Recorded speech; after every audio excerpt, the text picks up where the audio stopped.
Yo, what is going on, guys? J.Yumeko here, and I know I've been gone for a very long time. I was having company over, and I've been busy, so entertaining them. So they're finally gone now, and we can get back into the videos. So, if you guys are not aware, the videos now will be a lot longer, as you can see by this one. So right now, I'm kind of testing the waters. I'm gonna try and get at least 2 hours minimum on each of these videos. I think I mentioned it in one of my, well, I might not have actually. But anyways, we're going to see how this affects the recording schedule and just the actual upload schedule itself. But we're going to try it nonetheless. So again, I'm so sorry for being gone as long as I was. I tried to record a couple videos in advance and put a couple out, but you know, there was only so much time that I had to do that. So, without further ado, let's jump right back into it. I have no idea where we left off. I know that, well, actually, no, I do know where we left off. We're currently trying to convince, we're currently trying to convince the swordman to give us his key. And I think we've just found out, that him and the nun, aka Pauline, they actually do know each other, despite how much she denies it. So, where we are right now, if we decide to walk her home, I forget her name. If we decide to walk her home, then we're going to come across the nun and the swordsman on the way back, get caught, and get killed. So we're gonna try and not have that happen. It does make me curious if any of our earlier decisions impacted that, though. We'll see. If you're certain, very well. So this time we're not going to go with her because, again, we die. I appreciate the thought. See ya. Hold on a second. Something else you needed? I would like, if you could, for you to tell me about the time you spent with Morgana. Anything you can. No matter how insignificant it may seem. I want to know what kind of life she had there. How's tomorrow sound? Tomorrow?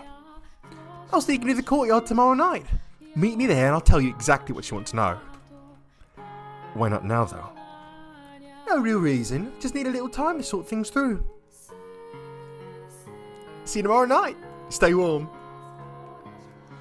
Not even a chance to get another word in. Also, I feel like I'm dressed much warmer than her. Tomorrow night. That doesn't leave us with much time. Giselle. What? Hello. What is it? You've been so quiet, I was getting concerned. It's good to know you're still here. I guess I sort of dozed off for a bit. I'm fine, though. No need to worry. Are you sure? I think we should head back, too. We've done about everything we can today. You're right. Running into Maria was a great stroke of luck. Thanks to her, we now have confirmation that the nun is indeed Pauline. And we've potentially convinced Pauline to try and talk to the swordsman. Depending on how things pan out tomorrow, we could be getting very close to accomplishing our goal. I'm sure it'll be smooth sailing, just like with Mel. I certainly hope so. Don't we have like 1 day left now, though?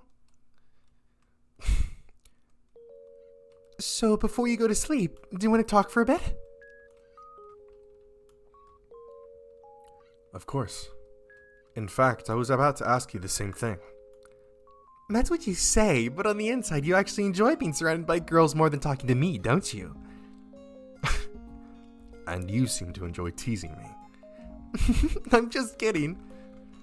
Truthfully, I don't think I've ever wished you were there to save me more than then. I've never been comfortable in such spirited environments. Put 3 women in a room and it'll get like that, yeah. It can be overstimulating. I could not have been more out of my element. I don't know, you seem to fit in pretty well to me. You really think so? You made for a great plaything. Oh yes, I'm quite good at that, aren't I? I will say, there was one thing about that whole affair that surprised me. Oh? What would that be? I did not expect I would be able to have such a normal social interaction. Not because I'm awkward or a poor conversationalist. For most of my life I was cursed. a regular, and you were the only one who didn't treat me like that. That came to be what I saw as normal. And as such, being able to participate in a social gathering like that's a very exotic sensation. It feels almost like it shouldn't be possible. You are normal, Michael. An ordinary man. This right here. This is what I wish I always had in life. And for me to finally attain it in death. Though I suppose lamenting the details would make me ungrateful. I'm glad to have had the experience, though. I'm glad to hear it. So, I know I've been talking about how much I want to save Morgana, and that hasn't changed. Neither is my desire to change everyone's future. But if you want to leave this place, to go somewhere far away and have a life of your own, you have my full support. You've got everything you ever wanted. You have the right to choose to stay here, live in this time. I wouldn't dream of it. I'm not going to leave you trapped in that darkness. I will not make the same mistake twice. Regardless, there's no point in me choosing a life without you there as well in flesh. Okay then. Well, I'll be in here waiting. Hopefully not for long. I really think Morgana and I have a great deal in common. What? One, the daughter of God, one a demon child. We were both forced into inhuman roles, living lives of solitude, constantly having things we cared about taken away from us, including, ultimately, our lives. The big difference between me and her is that I had you. If you hadn't been there at the end of my mortal life, perhaps I too would have grown to despise those who had put me through such misery, cursed their very souls. She had no one, though. Not a single person to be there for her final days. From what she told us, though, her life wasn't all sorrow and misery. She did eventually come to find happiness in her time at the brothel. In fact, she's even said that was where she learned to experience joy. Well, I know there were a number of girls there. If Maria was one of them she was particularly close with, perhaps her being there would have a positive effect on Morgana. We'll have to see what she says tomorrow night. That we will. And then our time limit is noon the next day. So we'll need to have everything necessary figured out by then. Everything it will take for her to have a change of heart. I'm not worried one bit. I have complete confidence in you, Michael. Ugh. Oop. I am somewhat worried. What's there to worry about? Here, I'll shout, you can do it 100 times. So you're planning to cheer me to death? I just want every last bit of you to know that I'm rooting for you. I assure you, you've made that abundantly clear. Hey, there was something I wanted to tell you, if that's alright. Yes? When I learned about your past and about your body, it came as a big shock to me. That said, I'm confident you know that my feelings for you haven't changed one bit. I do. But what I want you to know is that even if I had found out back then, instead of after having waited hundreds of years for you to return, my feelings still would not have changed. If you had told me while we were still alive, I would have still accepted you. Now, of course, I know it's not something you could have come out with so easily, especially considering everything you went through because of it. We only lived together for a little over a year, and we were only partners for a month, so I understand how difficult it would have been to think I wouldn't push you away. But I'm not sure you grasped just how much I loved you even then. My wounds ran deeper than even I knew, and them fully healing was simply not possible. Anyone else's touch, anyone else's warmth, my heart and body would have rejected. I sincerely wish I'd expressed that to you more clearly. That it had to be you. That I needed you. I did believe at that time that I could start over with you. That we could have a normal life together. Or, well, I fooled myself into believing it. But I could never rid myself of the guilt and shame, and how it was impossible for me to give that to you. I would imagine our future together. You smiling with our children in your arms, playing with them, scolding them, teaching them. And then I would remember I'm incapable of giving you those children, of even engaging in the prerequisite acts. The more I wished for your happiness, the tighter that guilt constricted me. I do apologize for not saying anything. You carried far more weight than any one person should ever have to carry alone. But you don't have to do that anymore. For one, I'll support you no matter what. And this time, you're normal to everyone, not only me. You have allies. You don't have to take everything on yourself anymore. I love you, Michael. I do. I absolutely adore you. Where is this coming from? I wanted to say it, so I did. Is that a problem? No, no problem. You're blushing, aren't you? Your cheeks are as red as tomatoes. I wish I was there to see you now.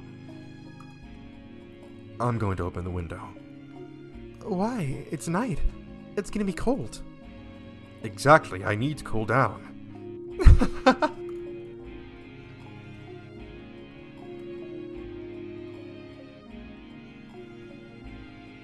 Ah, look at those stars. So I guess tomorrow's gonna kind of be, well, not necessarily not the climax, but definitely, you know, we gotta lock in. We gotta clutch up. What are you eyeing at? It's a spring snow. It's gorgeous. There was hardly a cloud when I was outside earlier, and now it's snowing. Are you worried Morgana might catch something in this weather? Hopefully she's in bed by now. I've never seen it snow in the spring before. Maybe I just wasn't paying any attention to what lay beyond the dark walls of that house. Maybe. Have you? Have I? Seen a springtime snow before? 3 or 4 times perhaps. So not very often, no. Ah, so you've seen this already. Would it have been better if I hadn't? No, that's not what I'm saying. I just thought it would be nice if it was the first time for both of us. You sound like a little kid. Is it that childish? Well, I don't mind either way. I'm still glad my first time seeing it isn't alone. Are you seeing what I'm seeing? Little specks of light drifting through the darkness. Yes, I can see it. It's beautiful. I'm happy I can see this with you too.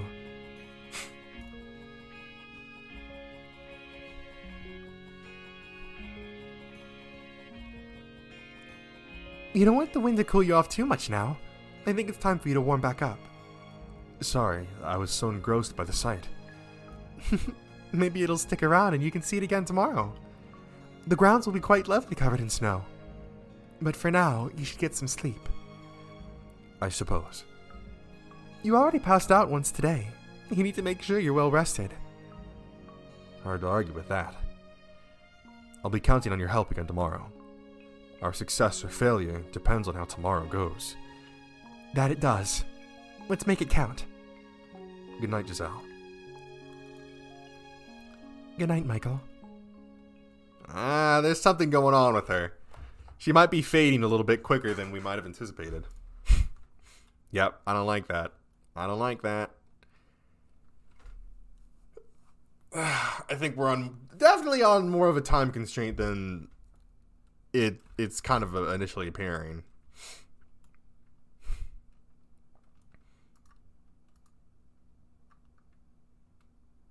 Is this a cellar?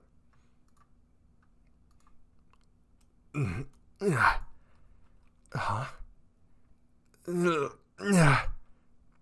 My head feels like someone drove a spike through it.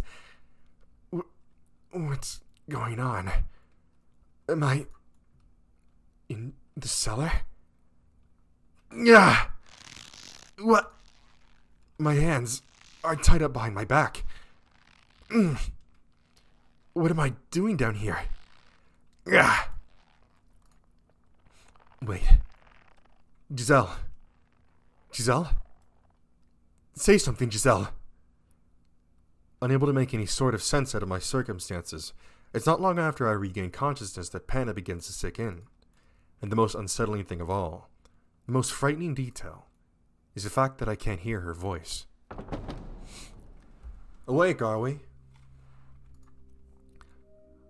Are you the one who brought me here? What? You don't remember this morning? Morning? Right.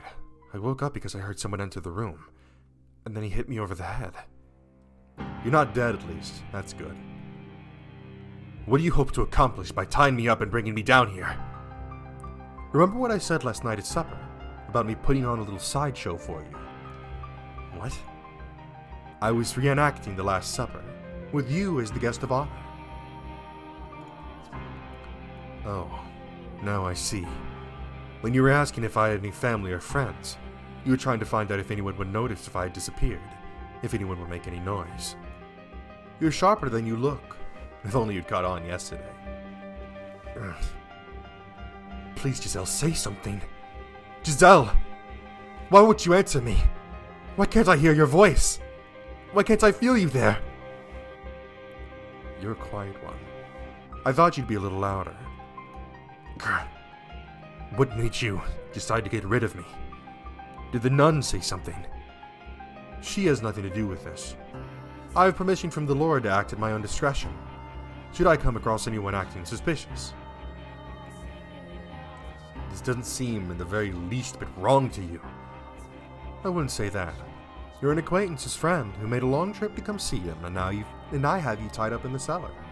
That's not what I would consider right, no. But seeing as you're good enough friends with him to let you stay here, I assume he's also spilled everything? He never had what it took, that boy. If I were to guess, it's got to be too much for him to handle, so he went to a friend. To you. Leave him out of this. I see. So how much did he tell you? If you come clean, I might even let you go. Get rid of him after you take his place. I said leave him out of this! So you're determined not to talk, are you? What a loyal friend. Listen to me! Listen? Oh, I'm listening. Because you have a lot of talking to do. I don't have many chances to let loose, so I'll be taking as much time as I can get today. He says in an eerily flat tone of voice as he draws nearer, pausing between each step as if to taunt me. And when he reaches me, struggling to get off the ground, Grah! He slams his heel into my shoulder. Not being able to use your hands makes you appreciate how much easier it is to stand up when you can, doesn't it? Help! Someone help! Help! Ah! Don't waste your energy.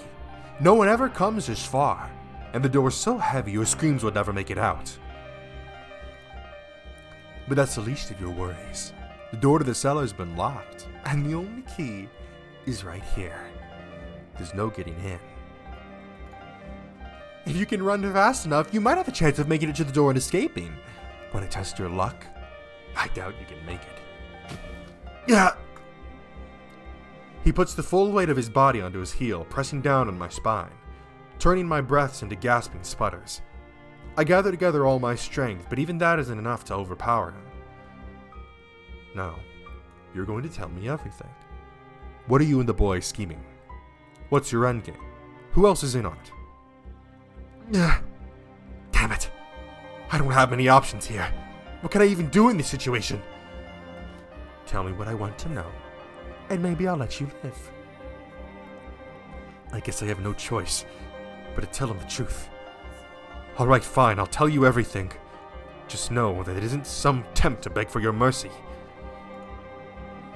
I came to this mansion in order to unlock the door to the observation tower and free Morgana. Mel was not the one who told me about her, though. I went to him and asked for his assistance. He didn't have to tell me because I already knew, both about her and what you're doing to her, stealing her blood and making medicine from it. Who told you then? Morgana did. Morgana's soul told me everything. I'm not from this time. I lived in a time after her death. It takes me several moments to process what just happened. A fire runs up my arm from my little finger, only turning into pain when it finally reaches my brain. I twist my head back to see the man on top of me holding my right hand. My finger snapped backwards at the second joint. I'll tell you again. Who told you? Morgana did. She dies on the day of the Harvest Festival. Next up is your ring finger, and then your middle if you keep this up. I'm telling you the truth! She bears so much hatred, she casts a curse on your souls. I've seen what happens in your next life. Now you're resorting to souls and next lives. I'm genuinely impressed. What lies are you going to cook up next, white-haired knave? If you don't set Morgana free, your souls will be enslaved for all eternity, imprisoned in this cursed mansion. When the bell tolls noon, on the day of the Harvest Festival, you'll lose everything, all of you will. You cannot escape it unless you do something. And then the nun, the reason you locked Morgana up in the first place, she won't be safe either. She'll be killed. 2 fingers left. Can you keep up the act that long? Everything I'm saying is the truth. I've seen it all with my own 2 eyes. Why are you so insistent on maintaining this farce? Is it to protect the boy, or do you have some other motive? Every last word is true. Continuing to lie isn't going to make this any easier. Your voice is shaking. The pain's starting to get to you, isn't it? What you're doing to Morgana, it achieves nothing. You must release her and atone for your sins. Otherwise your soul and the souls of those you care about will be doomed to suffering. I see what this is now. You don't have the information I want, so all you can do is spin these lies. You thick-skulled bastard! There are other options, though. Beg me for mercy. Sob like a little child, sniveling your "please don't kill me" and "I don't want to die" and "it hurts so bad, please stops." Grovel on the ground, you tiny, pathetic man, and if you can entertain me, maybe I'll consider it. I will never shed another tear, and I will never beg for your damn mercy. Nothing I've said to you has been a lie. Some cheap attempt to fool you into letting me go. Every word of it is true. I know the sins you've burdened your soul with. I know the fate that awaits you in the next life, and I will gladly tell you every detail.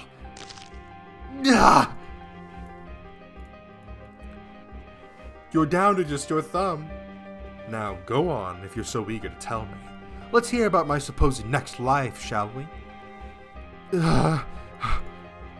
In your next life, you lose your memory in an accident, causing you to forget your own humanity.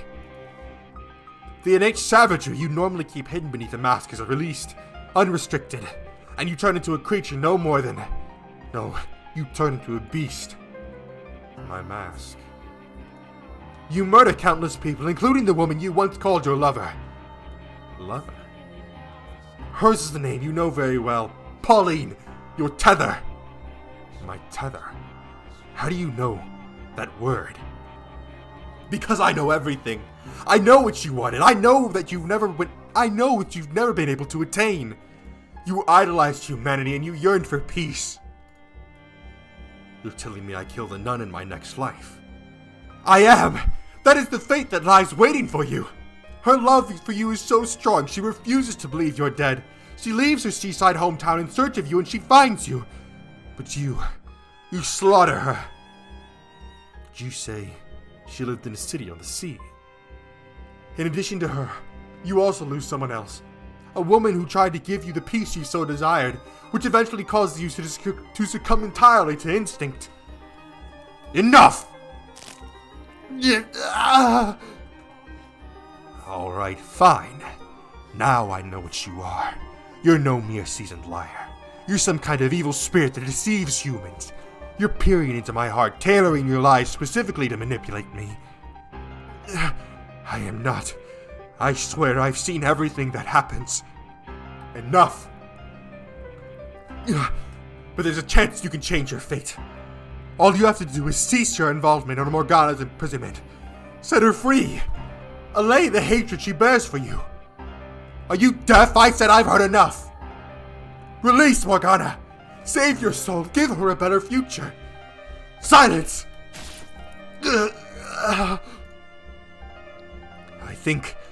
I think I'll take your arm off first. Cut right through your shoulder, nice and slowly. Don't. It'll still be attached for a while yet, don't you worry. You hear that, spirit? That's the sound of your flesh ripping apart. The sound of your muscles being severed.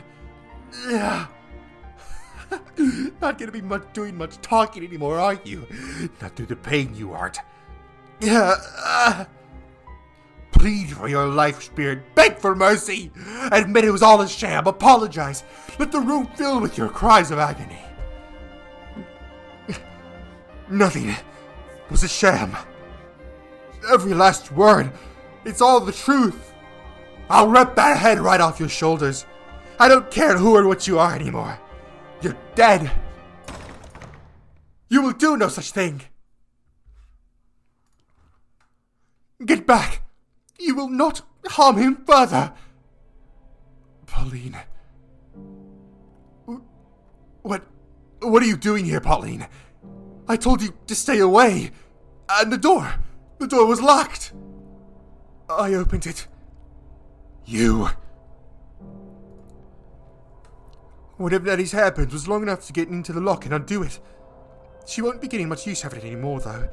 Busted it up pretty badly in the process. The locks on the tower door are too complex, but the one here is a lot simpler. But you never expected me to go cat burglar on you, did you? You stupid boy! Oh, what was your question last night again?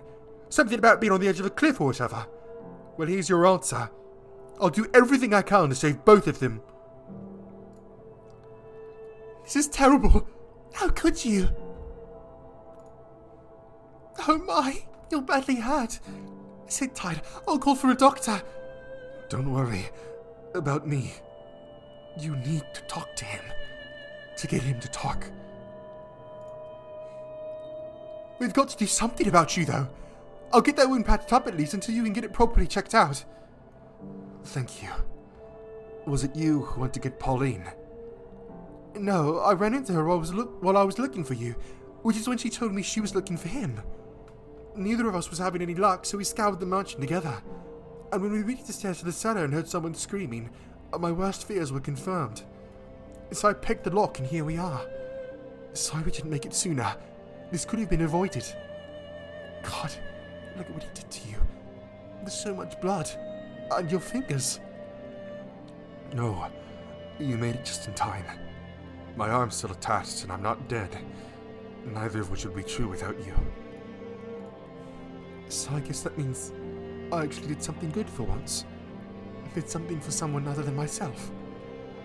That you did.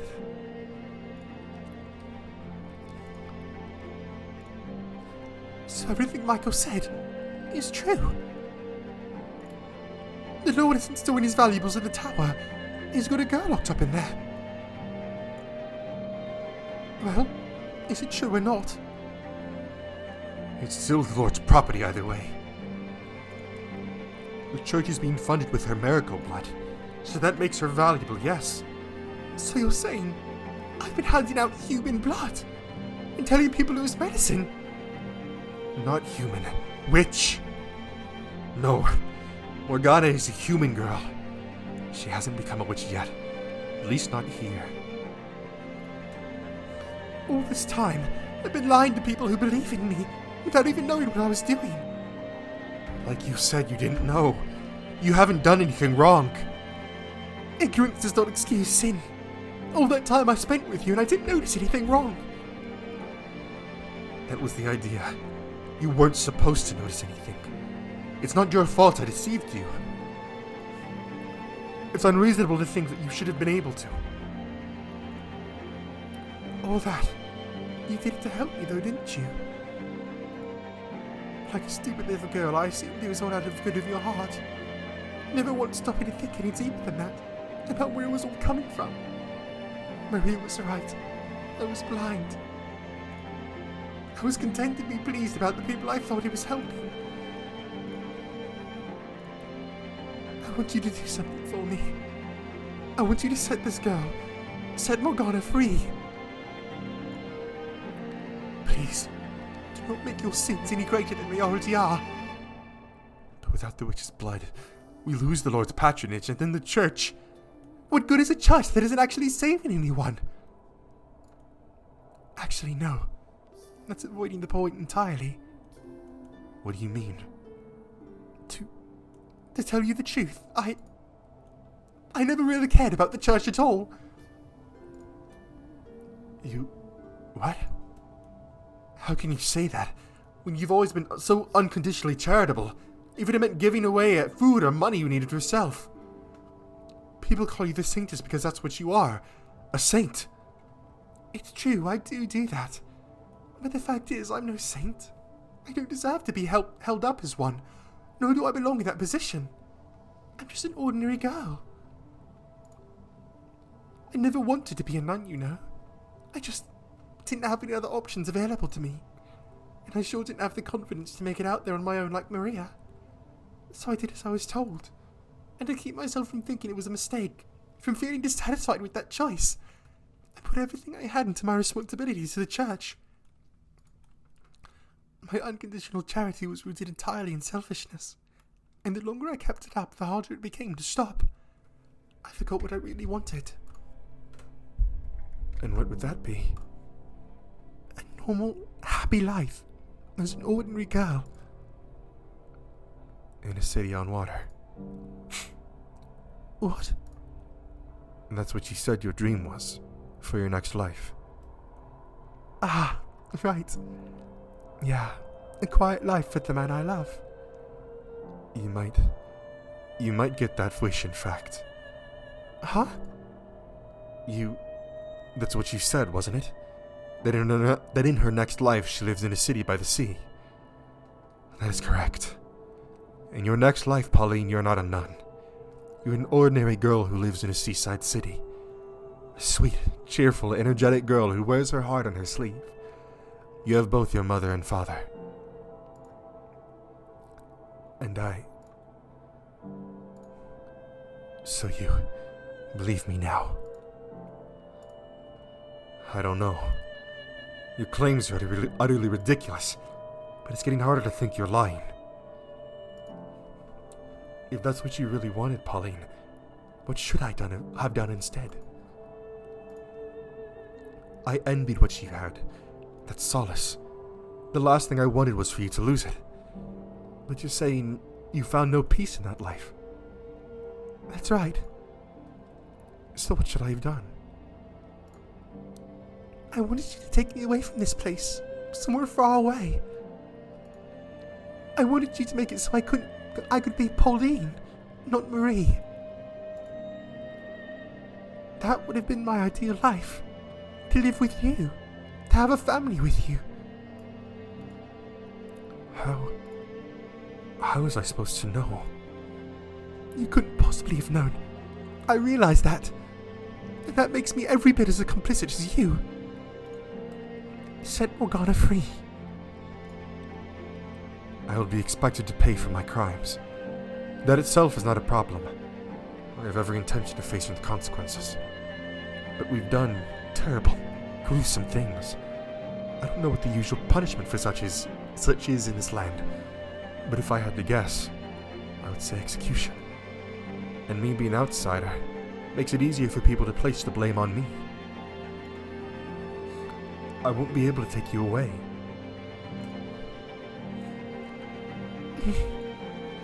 We'll find each other again. In our next lives. Okay?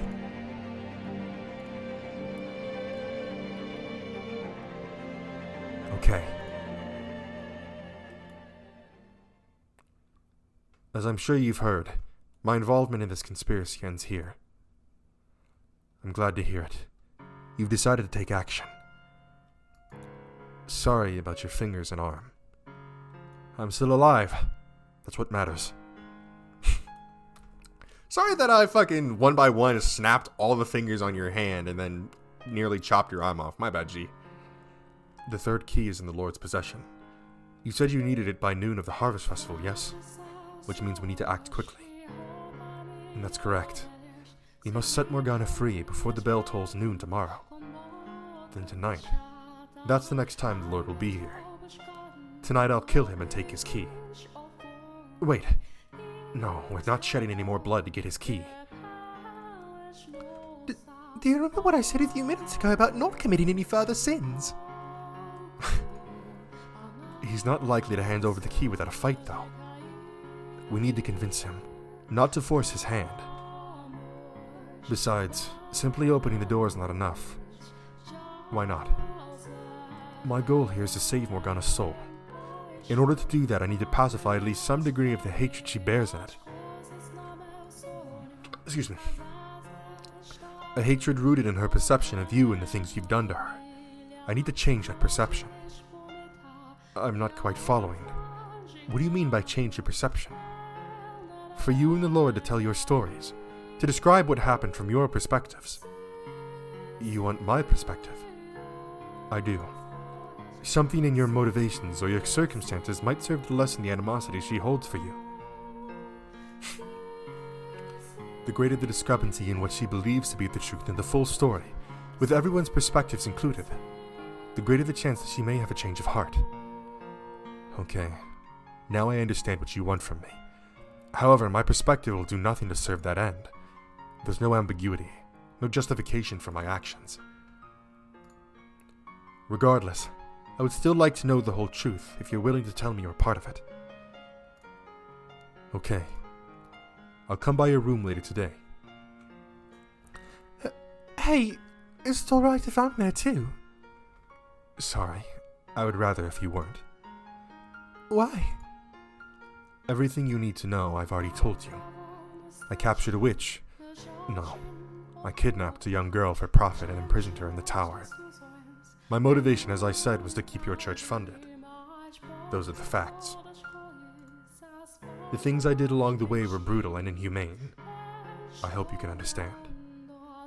Why I wouldn't want the woman I love to hear any of that. I understand. I'll see you again later in the day. I'll be waiting.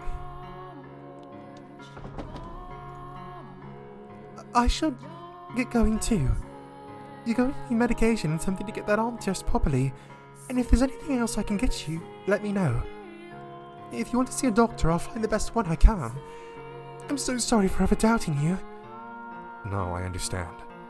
I'm glad you came at all. Me too. Well, see you. I'm kind of surprised. He's actually got a soft spot, huh? And I was sure you were full of it when you said the two of them had a thing going on. What does she see in a guy like him anyway? He's got bad taste in guys, that's for sure. What's with that look? Just admiring your rather inappropriate remarks. Sorry. I was just so relieved it kind of came out. It's okay. You almost got a smile out of me. I've never seen you smile before. I blame being relieved too. Now, would you mind helping me get back to my room? Sure, no problem. My shoulder's all yours. You know, you really are something else, Michael. I could hear you through the door as I was getting it open, and honestly, I'm amazed you were able to stand up to him like that. I don't want to get my hopes up too high just yet, but I'm starting to think you might actually be able to do something about the Lord. That's reassuring. Thank you. Sure. Anyway, let's get going. You should get as much rest as you can until he shows up. Well, I mean, you should be going to see a doctor with these wounds. Yeah, I mean, like, we're just gonna go to sleep with a gash in our fucking arm and our fingers just completely fucking mangled. You know, like... Oh yeah, Nellie's been worried sick about you all day. I'll have to tell her not to pounce on you, because I'm sure she'll come running as soon as she hears we found you.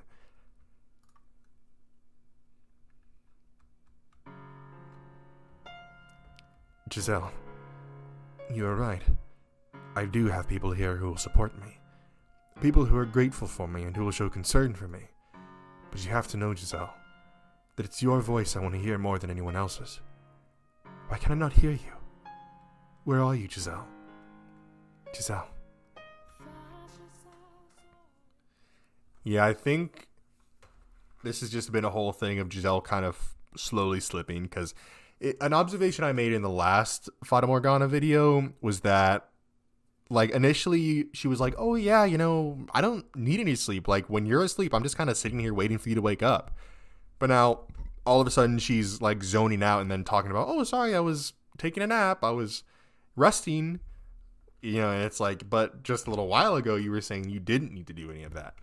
So, clearly, it's like, I guess her presence is fading or something along such lines. It's almost sunset. Looks like the snow didn't stick. You couldn't actually see the snow last night, could you, Giselle? Was that when the light started fading from the sphere of darkness encasing you? Or had it been going on even longer than that? Why didn't you say anything? Not a word. I don't believe you're gone for good. You're still out there somewhere. I know it. And I will come for you. I swear it. Just a moment. Here I am, as promised. I heard you talking, so I thought there was someone with you. But you're alone? It's only me, yes. I see. As I told you earlier, my perspective on events will do nothing to change Morgana's mind. I would still like to hear what you have to say. All right. Not being from this land, I don't believe in the local god, nor do I think priests and preachers any better than con artists. Where did that come from? What I'm trying to say is if I give a confessional, it won't be to another human. You're an angel. Well, that's a first. Come again? The angel from the stained glass window. That's you, isn't it? Wait. How on earth did you come to that conclusion? I was thinking about everything you said earlier in the cellar. The fact that you knew about Morgana, the fact that you could see into my heart, and in particular, all your talk about saving people's souls. Salvation is not a man's job. Which means he must be something else. I will tell you everything. Every foolish mistake, every terrible crime. And in exchange, I would like you to tell me what I am to do next, to lead me down the path I am to take. I terrify myself. With every passing day, my ability to tell what direction I'm supposed to be heading in dulls. So after I tell my story, I want you to do that for me. Please, will you show me the way? I can no more decide the path you take than you. But you saw into my heart. Giselle, if you were here, you would encourage me to agree to his request, wouldn't you? Okay. I can't guarantee that anything I'll have to say will be of use, but I'll do the best I can to lead you in the right direction. Thank you. Now, before I begin, there's one thing I need to clarify. I'm not in love with Pauline. Oh. She does play an important role in my life, though. That much is true. She's your tether. Exactly. I suppose you could say, admire her. She's everything I am not, everything I cannot be. Is that something I should tell her, you think? That I don't love her, that I'm incapable of feeling love? Should I tell her that, knowing she genuinely loves me? Probably not. My instinct tells me I shouldn't. I know very well I'm lying to her, but there are circumstances in which a lie is preferable to the truth, are there not? With that said, I'm ready to begin. You have my full attention. Yeah, that might not be the best thing to come out and say. Okay, by the way, like, I'm a psychopath, so I don't actually have any feelings for you, but you just happen to be the one person to keep me from, like, going insane and murdering a bunch of people. As you know, I am not from this land. The issue is, I don't know any more about where I came from than you. I remember the Silk Road, stretching out before me as far as the eye can see.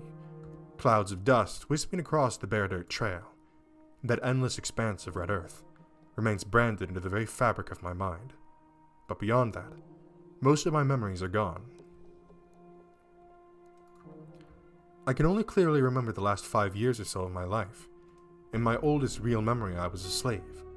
I didn't work on some nobleman's estate, but instead I did physical labor, construction work. I built roads and buildings, tore down hills and mountains. That's where it was decided someone built like I am would be the most use, I suppose. And while I doubt I need to tell you this, living conditions were miserable. Other slaves withered away and died on a daily basis. Working a noble's estate would have been easier, without a doubt, if only for the fact I would have a specific master. I don't remember anything about my life before becoming a slave. All I have are those few images, from which I can guess I was part of a caravan, or perhaps a messenger. I vaguely remember being waylaid. We were vastly outnumbered, massacred with little resistance, or at least I assume that's what happened. Give me 1 second here. Losing my voice.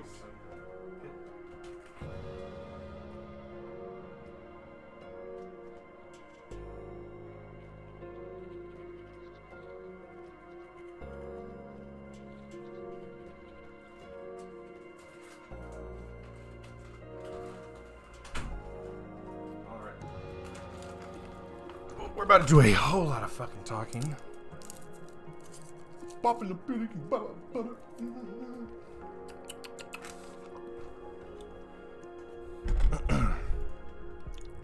When I next woke up, I had been stripped bare and was surrounded by men I didn't recognize. The words they spoke were gibberish to my ears, but I could tell from their tone of voice and expressions that the things they were saying were not friendly. They seemed to be mocking me, laughing at me. As you might accept, I attempted to protest, but evidently I'd been beaten quite badly while I was unconscious. My joints were stiff and swollen, on top of my dehydration, so I could barely move, let alone put up a fight. As strong as I might have been at full health, I was in no condition to do anything then. You have no idea what that's like. How it feels to be abused and humiliated, desperate for food and water. Yeah, he does, actually. Oh, I see. yeah, exactly, you see. Actually, I was like pretty much the same thing. I was imprisoned in a room and, abused in very similar, if not same ways. But yeah, no, I have no idea, right? So as I was saying, I was a slave for one grueling, torturous year. No one treated me like a human being. There was no one from the same part of the world as me, and there was no one to come to my aid. Over time, I came to learn their language. Though I can only speak it, I don't know how to read or write. But to be honest, I think I was happier not understanding what people were saying about me. They had many words to describe me, none of them flattering. Some of them would even call me beast. And the longer I was treated as something less than human, the more I began to question whether I really was one. A darkness grew inside me, which, with each repeated insult, I wanted to make them pay for the daily abuse. And who wouldn't? The desire to exact vengeance when you've been mistreated is only natural. It's perfectly reasonable.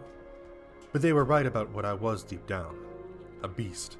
And my revenge went far beyond what could be considered reasonable.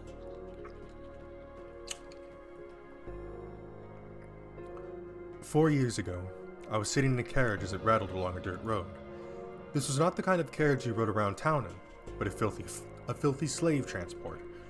It was packed front to back with slaves. Or soon-to-be slaves, I suppose I should say. This is probably going to be the caravan that Morgana was in. There were men, young women, and even children. Everyone wore a look of hopelessness on their faces, and no one had the strength left to resist.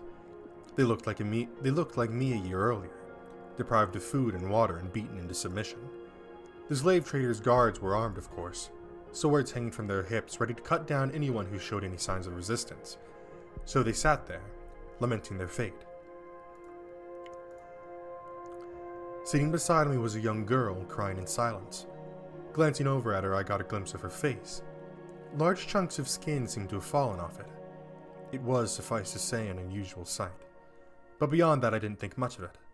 I didn't find it disturbing or unpleasant. Perhaps because I had a similarly unusual appearance. What caught my attention, though, was the way she was crying. I'm not sure how to describe it, but it seemed different somehow from everyone else crying in the carriage. It was almost like her tears were not for herself. "Why are you crying?" At my question, the girl turned her head up to look at me. Surprise crossed her face for a few seconds, but that was her only reaction to my appearance. I assume her thought process was roughly the same as mine, so she felt no need to fear me.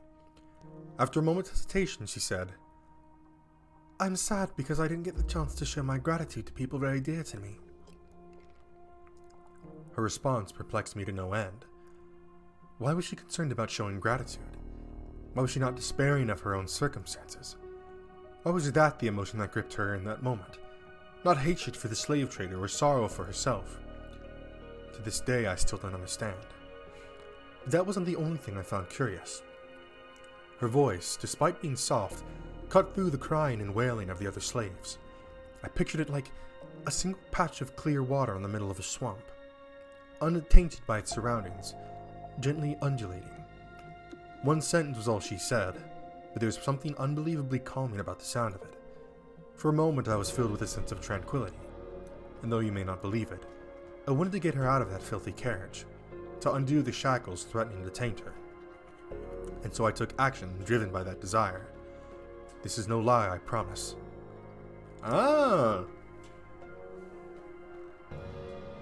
So I think when Morgana was telling her side of things, this whole scene that he was involved in almost came out as like, oh hey, I'm gonna leave you as the last survivor and traumatize you, right? Like, oh, you're the lone survivor, haha, I could have killed you if I wanted to, your life is like a feeble little thing. So it seems like that's kind of like, that's what she pretty much saw it as. But it was actually kind of the complete opposite, right? I think this is gonna be a thing where he's like in this split moment inspired to free her, but then kind of loses control and just kills everybody except her. That's my guess. Please, you can have all the money. You can go free if that's what you want. I'll apologize, anything. Why are you laughing? Please spare me.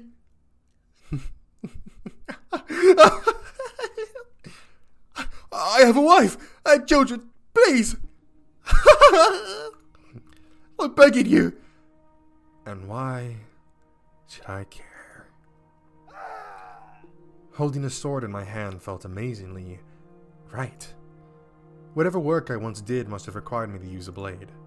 Even with the shackles still around my wrists, I had little trouble slaughtering the slave traders and their guards.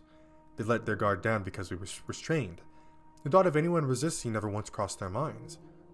Dead bodies sprawled out around me. Corpses I had made. Lives I had snuffed out. Look at this. See? No one can defeat me. They stood no chance against my strength.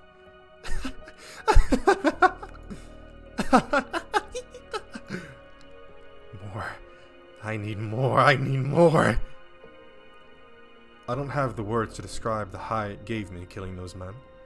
The power I felt over them. I was driven mad by the stench of blood filling the air. No, it just drew out what was always there. If I weren't already deranged, the corpses would have had nothing to stimulate in the first place. Yep, figured. After taking the keys off of one of the slave traders, I returned to the carriage, doing my best to act calm and suppress the bubbling exhilaration. Hey, you, unlock my shackles for me. I would do it myself if I could. You. Say something, would you? But she said nothing, simply removing my shackles as commanded. If she had said even one word, let me hear that curiously calming voice of hers, then in all likelihood I probably would have stopped there. But she remained perfectly silent. Everyone was in shock at what they had just witnessed, her included. In time, though, the slaves started cheering. The same people who had been wailing minutes earlier were now shouting praises. Our savior! You are our savior! We're free to go home! We can have our lives back! Undo our shackles, please! I'm a beast. What? I'm not a savior. I'm not a man. I'm a beast. Isn't that right? I'm a beast, aren't I? What are you? More. I need more, I need more. I thirst for more. Why are you pointing your... I need more.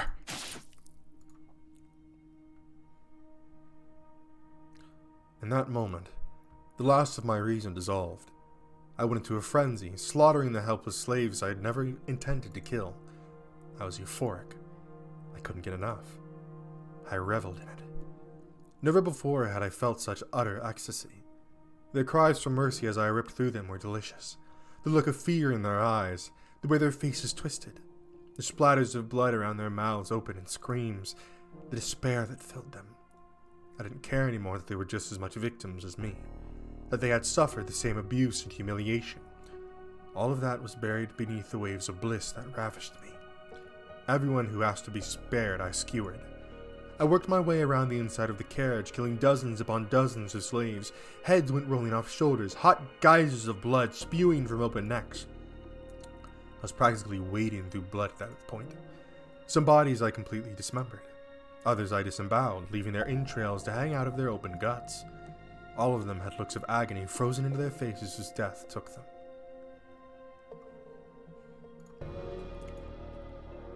I don't know if I was unconsciously avoiding her or if it was just a coincidence, but the girl was the only one left alive.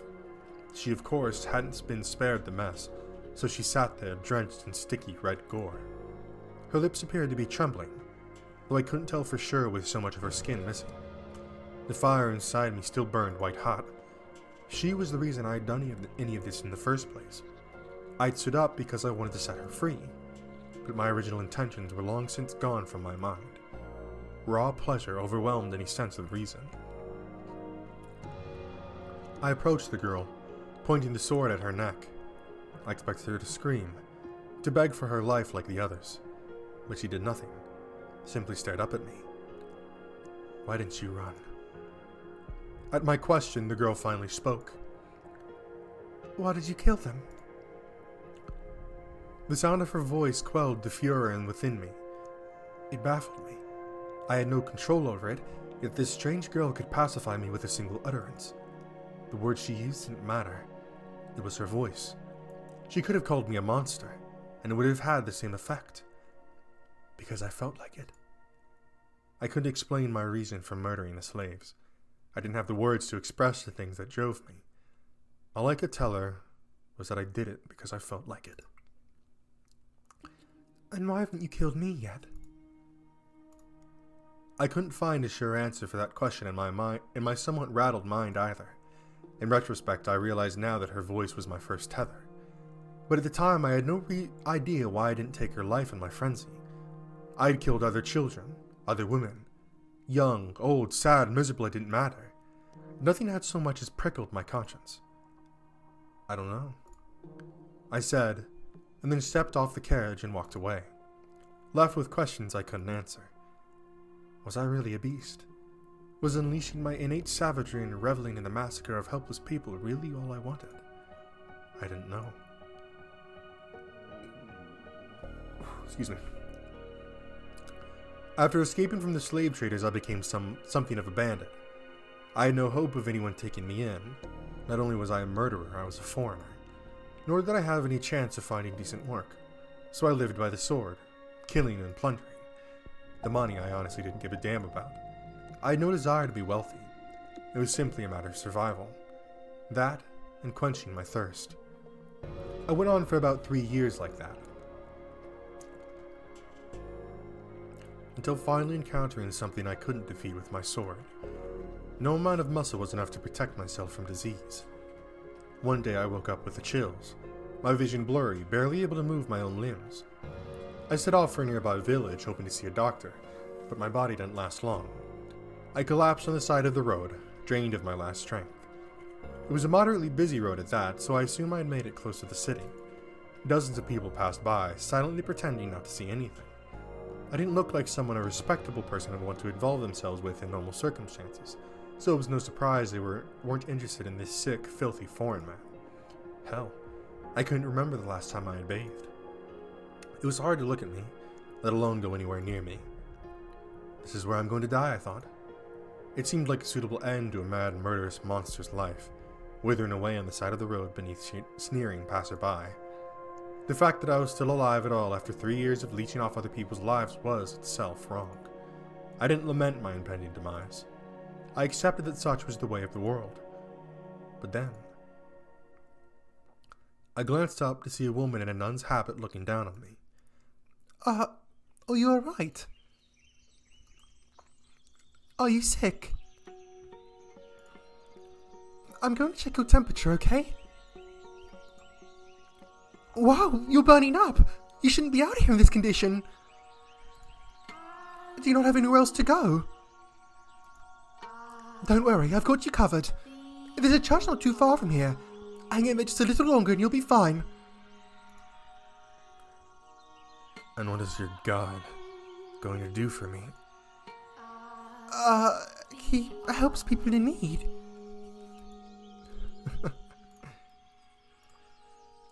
It's not very big, but we've always got room for people who need it.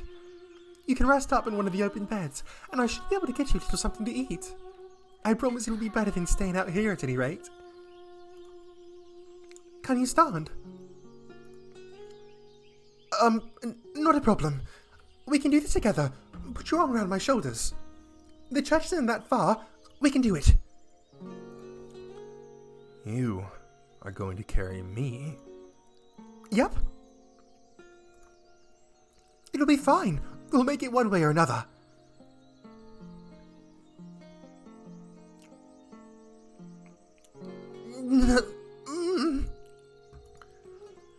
Almost. We're almost there. Just a little longer. I'm heavy, aren't I? Very, very heavy, but that's not a problem. I can do anything if I put my mind to it. Just throw me into a ditch. Now, God doesn't like his children talking like that. Almost there. We're almost there.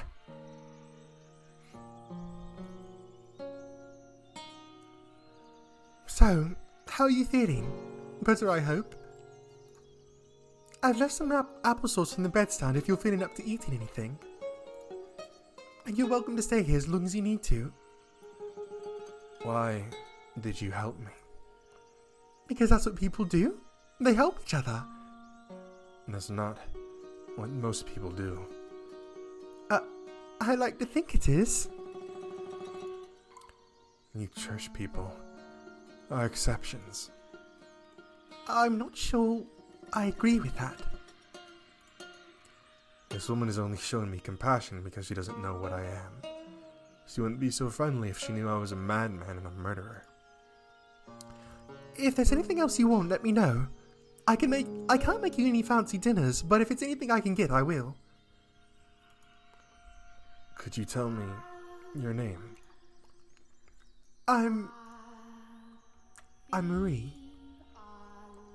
Marie. After... who was it? The Virgin? You're not familiar with the Virgin Mary? Just look at me. I'm clearly not from these parts. Yeah, I can see that. So that would make you a traveller, huh? You speak the language really well, though. I take it you've been here a while, then. Yes, I have. How exciting! So when you're feeling better, maybe you could tell me about the country you came from. I've never been far from home, so I'm curious to see what it's like elsewhere. There's nothing I could tell you.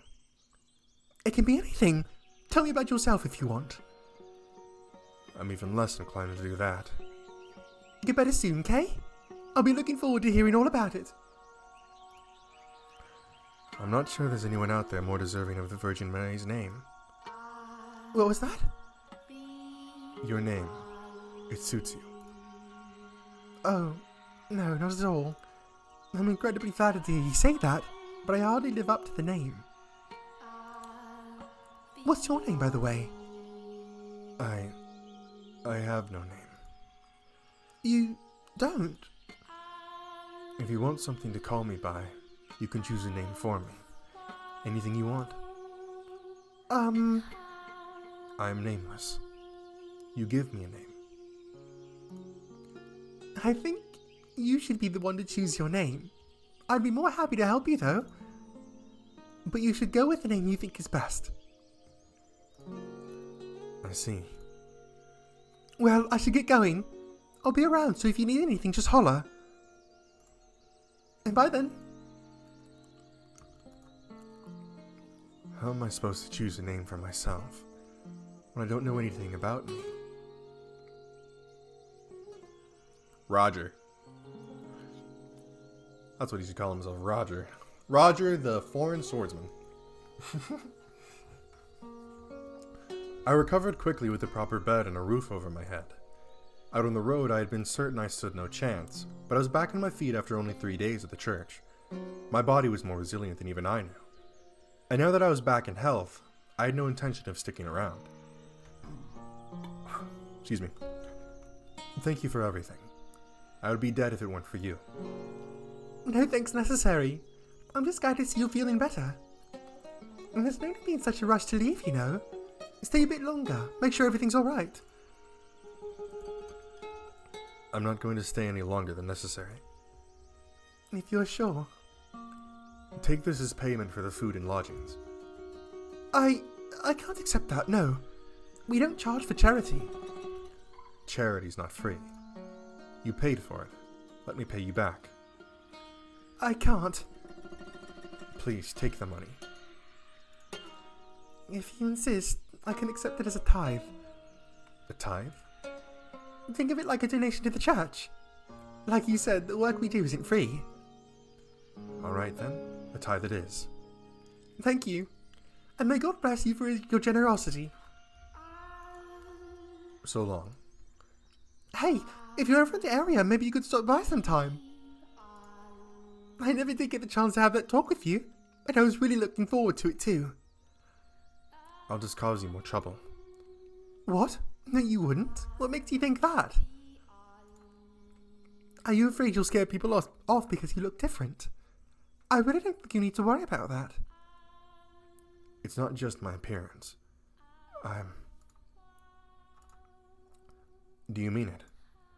That it won't be any trouble having me around? I absolutely mean it. Okay.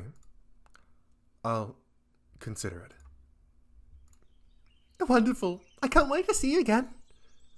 Yeah.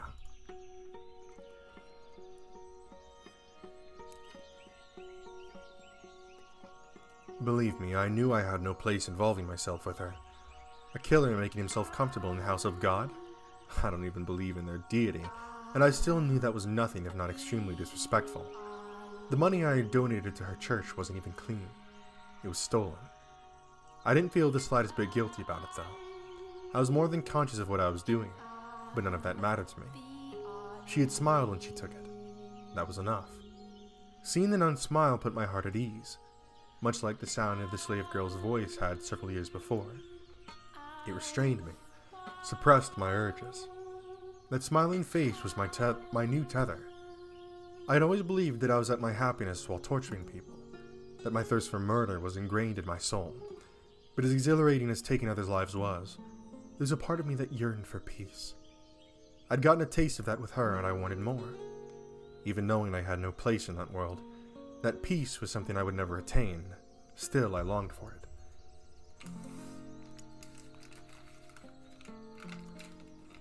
It started with brief visits every few months. In time, though, their frequency began to increase. Soon it was once a month, then twice, and once a week. The length of my visits gradually grew as well. Every time I showed up, the nun greeted me with a smile, quenching my thirst without the need for blood. The more we met, the more I endeavored to be a normal man around her, or to play the part of one. I thought that if I acted like there was nothing wrong with me, then I wouldn't be out of place at her side. I wanted to feel like I belonged in that peaceful world where she lived.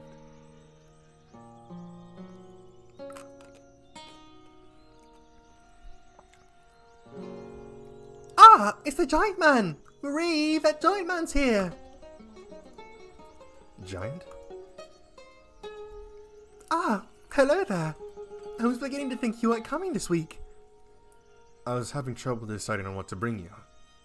You're always welcome here, you know. You don't have to bribe yourself in. But I appreciate it, thank you. I wouldn't feel right if I didn't bring something. I brought a variety of fruits for you today, so you can share them with the children. You'll be delighted. Thank you so much. It's nothing, really. So, have you decided on a name for yourself yet? Not yet, no. Nothing at all. It makes talking to you a little awkward not having anything to call you. In that case, the giant man is as good as anything. Did it get on your skin? A little. I'm not that big, am I? We're all giants are little kids. I do wish they'd be a little less blunt about it sometimes, though. Indeed. I suppose it's better than them being afraid of me. The children here have strong nerves. They're ordinary kids. You're just not a scary person. They only assume I'm harmless because I'm with you. What? You make it sound like you actually are dangerous or something. Because I am. Don't get worked up about it. The only thing different about us is our race. Everything else is exactly the same. I'm not so sure. You must have had some pretty awful experiences because of your parents, then to make you so concerned about it. I wish I could say I understood your pain. That's not necessary. But if I could, then maybe I'd feel a little closer to you. If only I could be even half the same race as you. You have nothing to gain from being more like me. You don't think so? I think there's a lot that would be nice about it. I would probably have really pretty black hair at least. If I'm ever reborn, I'd like to be more like you.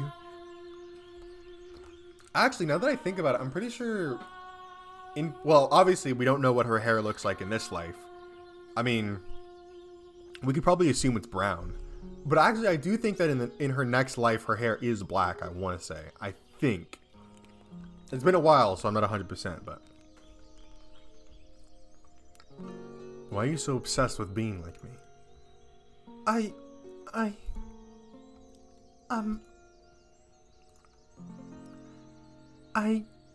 just am? Oh. Yeah. She likes you. That was about the time I started noticing the feelings she had for me. At first, I thought it was simply being egotistical. There's no way a woman like her would be interested in a man like me. But I couldn't think of any other explanation for the way she looked at me. Back then, I believed I loved her too. And that if we could be together as a man and a woman, that I would finally be able to attain the peace I so sought. That I could wash my hands of the killer within me, defeat the urges once and for all. That I could step out of the darkness I had lived in for so long. That I'd be able to see the light. That I'd be able to experience love like any other ordinary man. So in the name of that hope, I took action. That foolish, naive hope.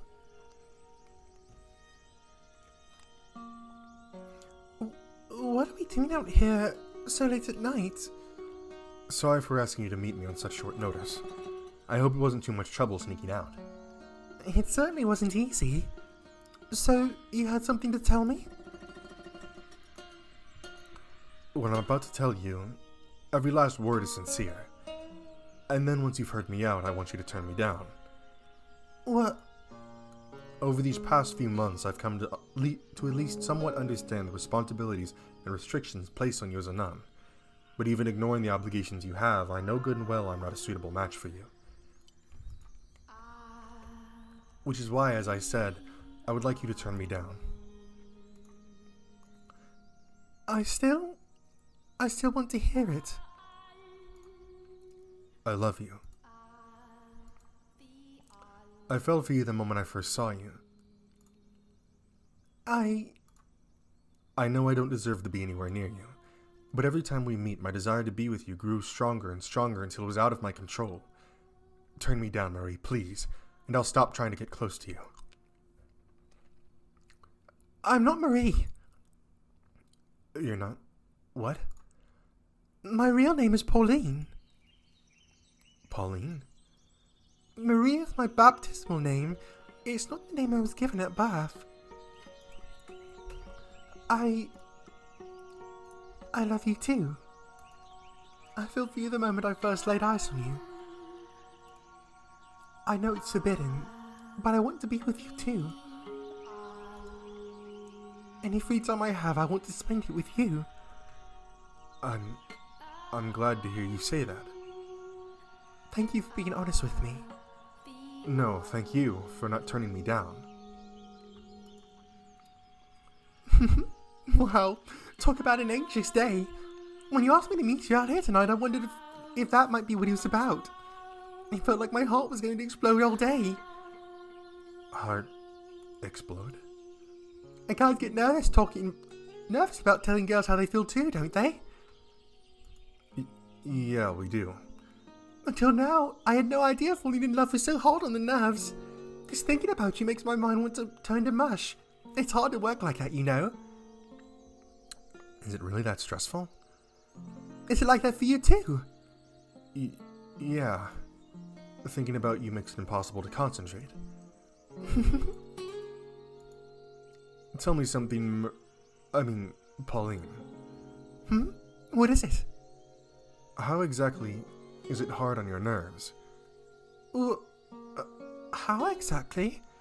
It's like, I'm in the clouds and I want to scream and I want to jump into a lake at all at the same time. That doesn't help me much. Could you be a little more specific? Really? Are you trying to embarrass me? It's like, my whole body gets really hot. You mean you get aroused? Aroused? No, to put it bluntly, yes. I see. You're a real jerk, you know. You shouldn't go around trying to humiliate ladies. Sorry, I didn't mean to. Oh, you. Well, that was insightful. So I'm not in love with her, or romantically attracted to her, or even physically attracted to her. All I want from her is her smile. Being around her doesn't arouse me. In fact, it does exactly the opposite. My fire burns brightest when I'm not with her. It all makes sense now. I just want someone to keep me placated. I'm disturbed through and through. A murderer and a beast. Excuse me. See, that's why I didn't want to say anything. I knew you would laugh at me. I'm sorry. I truly am. I did ultimately get what I wanted out of the arrangement. She became my tether. Became an invaluable part of my life, even if I had no real love for her. When I was with her, I was at peace. That said, her presence didn't completely rid me of my urges. I was still occasionally struck with bouts of insatiable thirst, overwhelming desire to mutilate anyone who came into my line of sight, and sometimes Pauline became the object of that desire. It goes without saying that I never did draw my sword on her, but I had no way of knowing when I might lose control, and if I ever did kill her, then there would be nothing left to keep me from regressing completely into a beast.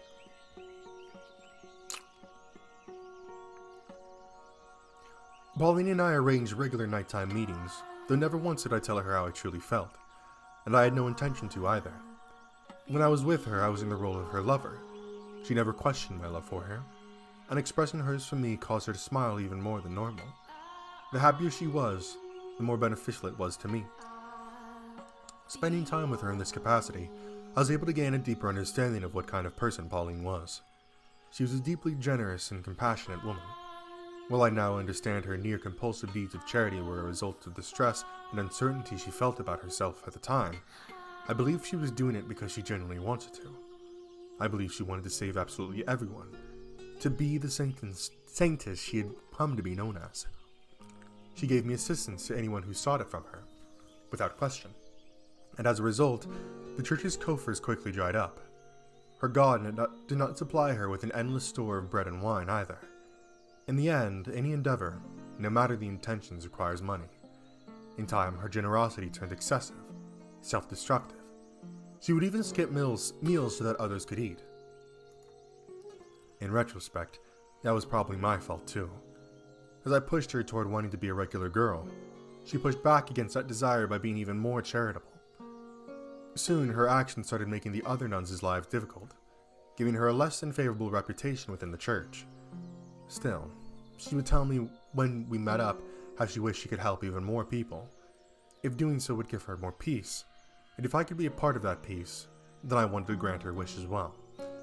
But what could a killer like me do to help? Petty thievery wouldn't make me nearly enough money to keep a church and orphanage running, and a raid large enough in scale to do so would inevitably be traced back to the source, which would ruin the church forever. How is a murderer to acquire such a large sum of money? I was ready to jump at any opportunity that presented itself, when I received a summons from the Lord. Here we go. I take it you're the Oriental man who's been buzzing around a local church of late. When I first saw the Lord, I was surprised at just how young he looked. There couldn't have been more than a couple years difference between us.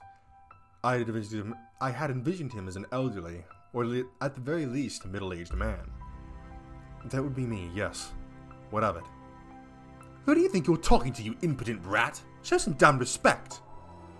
Apologies. I'm not very familiar with the local customs or language. Very well then. You're fortunate I'm such an understanding man. Now, for the reason I called you here. You're the one who killed that cart full of slaves 4 years ago, aren't you? So you know about that. Ha! I wasn't actually sure it was you, but now I have confirmation. Silence then. One slave of Far Eastern origin has remained unaccounted for. Since then, one slave of Far Eastern origin has remained unaccounted for. I take it that would be you. That's right. You made one hell of a mess out there. Am I here to be punished? That depends on how our talk goes. If you think I'm going back... If you think I'm going back to being a slave, you're fooling yourself. I don't need any more damn slaves, and I certainly don't want you as one. You're obviously not finding any respectable work being an ex-slave, so I take it you're still in the business of getting your hands dirty, are you not? I assume you're playing cat burglar or something. Oh. I assume you're playing cat burglar or something, living off whatever you can swipe from the nearest unlucky bastard. Correct. Isn't it comical then that you would choose God's sacred house to stretch your legs in, you filthy dog? I absolutely agree. I thought that would get a reaction out of you, but it seems you've got no bite in you today. Never mind, let's get down to business. You're going to help me with a little something I'm working on. Help you with what exactly? Something that's going to make me a lot of money. And if you lend a hand, I'll make sure you're well taken care of. Along with the church you're so fond of, and the nun you've taken a liking to. And that nun of yours has made quite the name for herself. Out in the city proper, people have started calling her the Saintess. They're right about that. She is. Ha! The commoners love their heroes and saints. They eat that rubbish right up. But saints or not, you can't simply create food from nothing. Her work is causing financial troubles for the church, is it not? It is, yes. If you help me with this, I'm offering you an entirely new church. One where she has complete control to do as she wishes. She'll make it into the bigger church community. She'll make it into the biggest church in the city. She'll be able to help even more people, which should surely please her. What would you have me do? Jump in at the first whiff of scraps. You really are a dog, aren't you? I don't like conversations that overstay their welcome. Fair enough. Then let's get down to business. Not far from here lives a witch whose blood has the power to cause miracles. Miracle blood? Sounds like a sham to me. You never know. They say the sound of her first cry brought rain to the land where she was born, saving the village from drought. And they say her blood has the power to cure any disease. I'll worry about the veracity of the rumors later. Right now, all I want is for you to capture her and bring her to me. Explain something to me, Lord. You said that if I helped you, the nun would be able to save more people than she does now. So how does capturing this witch accomplish that? I'm glad you know how to listen, dog. We'll be turning the blood into a miracle elixir, which she will then distribute to patrons of the church, in exchange for tithes, of course. Selling it, then? Selling isn't quite the right word, but if that's how you want to think of it, by all means. The commoner's beloved saint has handed out an all-powerful miracle medicine. They'll lap it up. And in turn, you'll make a fortune. Exactly. Money I can use to support her church. It'll be a boon to the city's economy as well. A single witch's freedom is only the cause for everyone here to come out happy. So what it'll be? Will you help, Or when I have to, I'll help. I have no reason not to. Decides to that, a good listener. Excellent. Once I've captured the witch, where do I take her? I have a mansion set aside where your nun can run her church. There's an observation tower on the grounds. The witch will be kept locked up there to ensure we have a constant supply of blood. Okay. When do you want me to get her? You're just chomping at the bit now, aren't you? I thought you'd hesitate at least a little, but I guess it was foolish for me to presume to understand how a killer's mind works. All the resources I put into investigating you and everyone close to you are wasted, it would seem. Do you even have a consciousness? Don't act like you're any different. I assure you I have a conscience. I wouldn't be doing this if it weren't necessary for the growth of the city. No, I mean you're as much as a murderer as me. You would never have come up with a scheme like this if your hands were clean. Watch your mouth, dog. Don't you dare insinuate I would ever condescend to your level.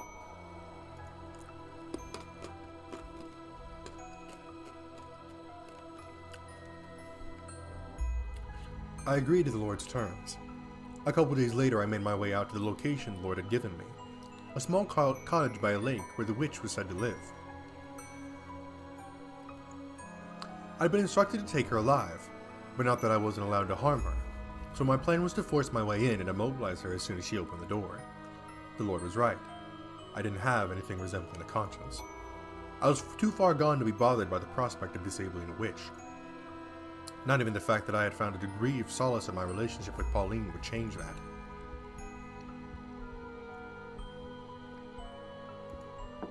However, who's there? When I heard the witch's voice at the door, I froze. It was the girl from 4 years earlier. I didn't even have to see her. I knew right away. I wouldn't mistake that voice. That stream of pure, clear water cutting through the grime for anything. I would never forget the first thing that had ever managed to suppress my desires.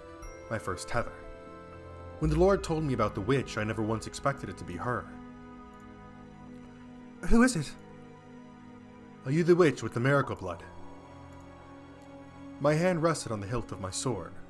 I had at first meant to break down the door if she wouldn't open it for me. Please leave. However, when I heard that voice, my hand fell limp. Please stay away from my home. I'm in need of your blood. Could you not spare a little? I've nothing to spare for a man like you. My blood is only for the sick and needy, so please go away. Stay away from me. I'm begging you. Get away from this place. You're a murderer. I want nothing to do with you, so please just go away. As you say. As she had commanded, I took my leave of her cottage, in somewhat of a haze. It should have come as no surprise, but in the 4 years since our last encounter, she had no kind words left to spare me. Yet even in her derision, I still felt myself being calmed by the sound of her voice. I debated with myself. Should I do as the Lord requested and capture her? Or should I let her go free as I had done 4 years earlier? You already know what I decided to do though, don't you? That's right. I went with the first option. After all, I had no need for 2 tethers. While breaking down her door was still an option, the witch was wary of me. If she were to somehow manage to escape, there was no saying how the Lord might react. So I stood watch, waiting for her to step outside. The problem was she never opened her door. It wasn't just me. It seemed she was wary of everyone. There was one exception though. The boy. She left the cottage for him. They went on walks together around the lake. It's been a while since we last went on one of our walks, huh? I haven't been sleeping much, taking care of Nellie. Is her condition worsening again? Yeah.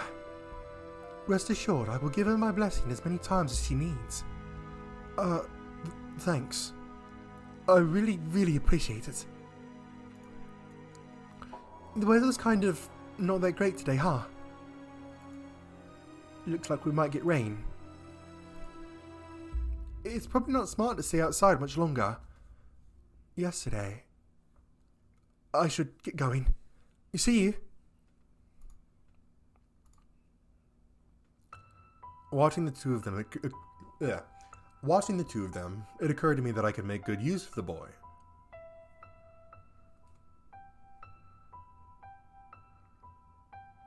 You have two options. Either you say no and protect the witch, Get away. or you help me capture her. Get away from her. Right now. And if you choose the witch, I kill the girl. Get away. Make your decision. Get away from her. You have until the count of 10. If you don't choose, I kill the girl. 10, 9, 8, 7, 6, 5. Okay. We'll do it. I'll help you. So get your sword out of her face. Don't kill her. I thought you'd hold out until the last second.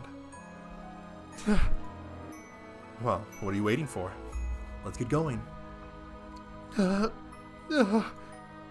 Get moving. You pitiful boy.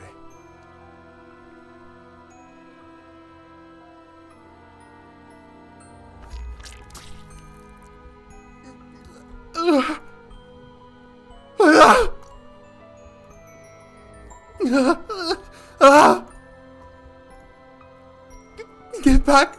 No. Stay away from me. No.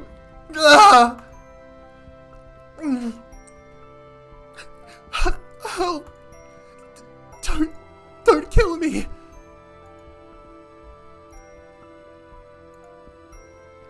Take it. What? That's your share. Should last you long enough. Why? Why did you take my arm? Why? Do you mean my share? Why? My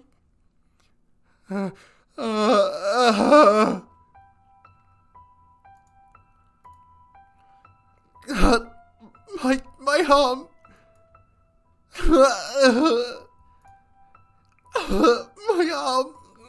My arm. No, put me down, please. Help. Somebody please help. The witch with the miracle blood had regressed into an ordinary girl, and she cried in pain like a small child. I wasn't going to get very far with her wailing, so I gagged her, tied her up, and threw her into a burlap sack.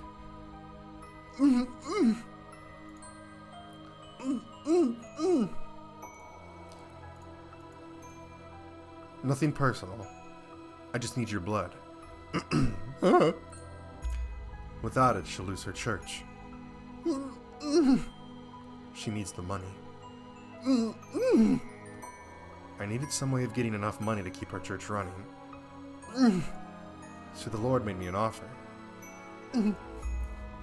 If I brought him the witch with the miracle blood, he would finance a whole new church for her. So don't take it personally. I tossed the sack into the cart I had waiting outside, then made my way to the mansion as per the Lord's instructions. The two of us then locked the witch in the observation tower. When I told the Lord I had used the boy as bait to get her to open the door, he gave an exasperated sigh and said,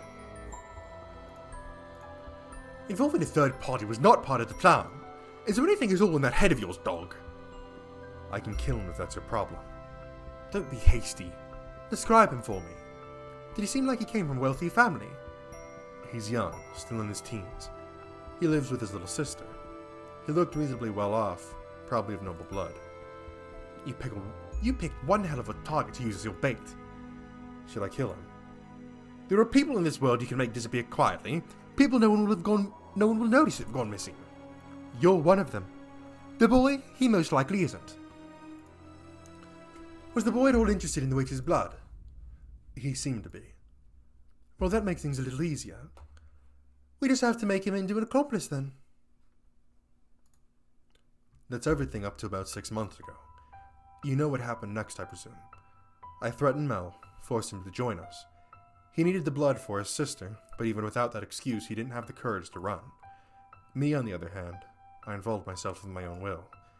I had no reason to try and back out. In fact, being put in charge of one of the 3 keys, gave me an excuse to meet up with her more often. The arrangement was quite beneficial for me.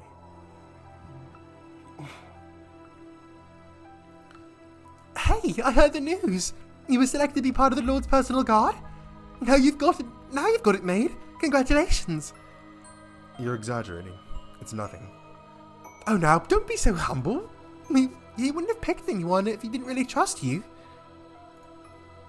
Everyone around here knows just how hard it is to earn the Lord's trust. If you say so. It hasn't been easy for him, I hear. He only assigns those he really trusts to work so close to him. I hope you're right. He trusts you, I'm sure of it.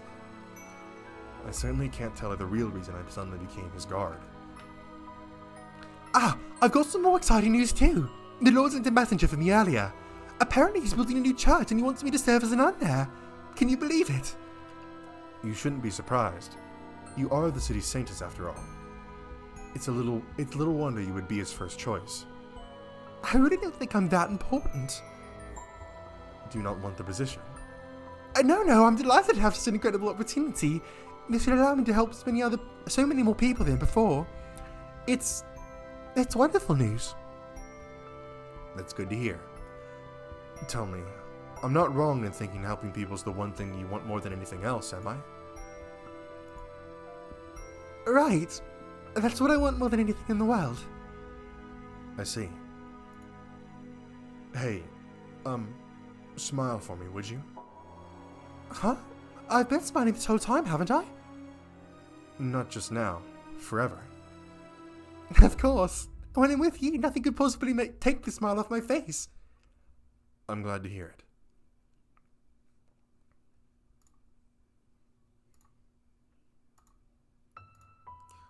I never knew someone could lose so much weight while still eating every day. We might have to increase your portions. If there's anything in particular you want, just tell me. I hear children's voices. From outside, I hear children's voices. Ah, the kids here to see the saintess. It's gotten quite noisy out there of late, yes. Oh, the saintess. Your voice has gotten raspy too. Was that my doing?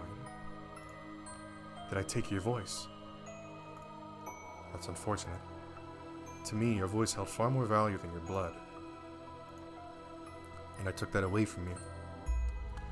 Yes, you three took everything from me. So we did. Enough chatter, dog. The Lord's scheme was a success. The witch's blood brought in an influx of donations, which the Lord invested in various businesses in the city. I have no idea if the blood actually has miracle powers, but there were certainly people claiming to have been healed by it. It wasn't long before people who weren't sick started making use of the supposed cure-all medication, saying it had preventative properties as well. As word of the elixir spread, the Lord's profits grew in kind. One fact was undeniable. The witch's blood stimulated the city's dramatic growth.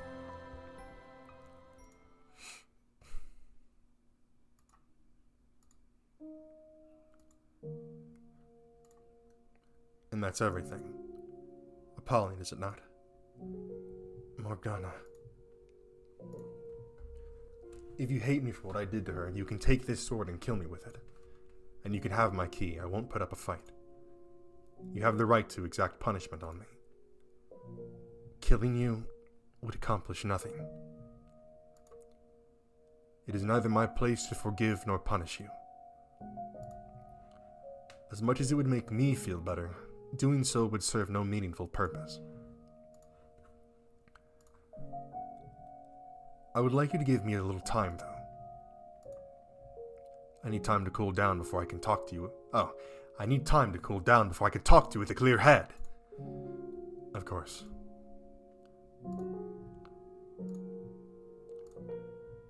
So you are still willing to speak with me? I gave you my word. I told you I would help you figure out what path you should take. You're an honorable man.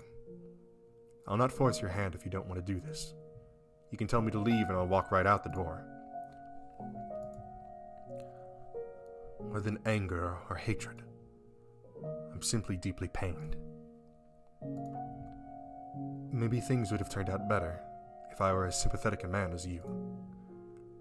People are supposed to be able to feel happy or sad for each other. I can't, though, which must make me a beast. When you first met Morgana, you felt a desire to rescue her from the slave traders, did you not? You thought of someone other than yourself. I never saw that desire through, though. My thirst far overpowered anything I may have wanted to do for her, and the next time we met I sold her to the Lord. As I said before, there's no room for interpretation of the things I've done. Whatever I might have wanted to do at one point, it's all meaningless now. Regardless, anything I do for someone else is ultimately for my own benefit, because it's what I need. No matter how selfish your motivations may ultimately be, please let me believe some part of you does genuinely want to help her. Alright. I know I'll sound like a hypocrite for saying this, but sitting back and waiting for her to die is not what I want. When I cut off her arm, I didn't feel any of the thrill or euphoria that I usually do when I take my sword to someone. I can't say whether that means I had a conscience, if but for a moment, or I just wasn't myself at the time. If you can save her, though, please do. I can't do anything. If I try, I'll only make things worse. I cannot do everything on my own either. Give me your word that you will atone to Morgana for your actions. Well, I doubt making reparations will clear me of my crimes. If that is what you want me to do, that is what I will do. Can I ask you something? What is it? Tell me more about my next life. I want to know what kind of man I am. I want to know every mistake I make, all the details. I warn you, it's a tale far more barbaric than anything you can imagine. Do you still want to hear it? I do. And I have little doubt that I will believe it. If you're worried I might react the way I did earlier, I'll lay down my sword. You can tie me up too if you want. That won't be necessary. I'm going to trust you. I'll tell you the whole hopelessly tragic truth. Everything I saw with no embellishments. Please do. And so I told him the tale I witnessed beyond the second door.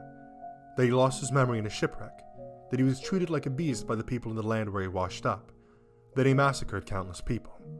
And that he took the life of his lover, who had come in search of him, never wavering in her belief that he was still alive. I told him about the white-haired girl. I told him about the things he made Giselle do. I didn't hide anything. As I spoke, he would occasionally grimace, or his eyes would go wide for a moment, but not once did he interrupt me. He sat there in silence until I finished.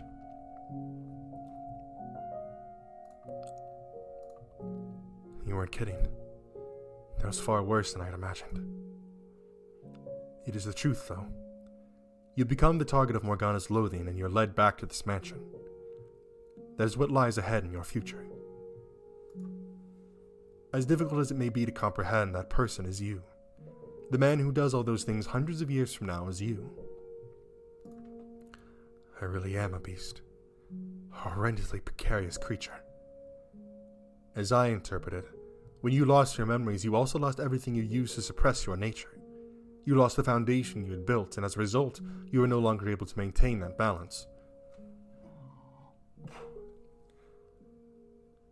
Would that mean that now is, comparatively speaking, would that mean that I am now is, would that mean what I am, would that mean that what I am now is, comparatively speaking, human?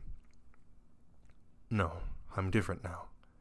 I have no more control over myself than when I'm killing people than the man you described. You've seen me do reprehensible things, and in spite of that you were never condescending or insulting, never acted disgusted or afraid of me. Are all angels as compassionate as you? I am not an angel.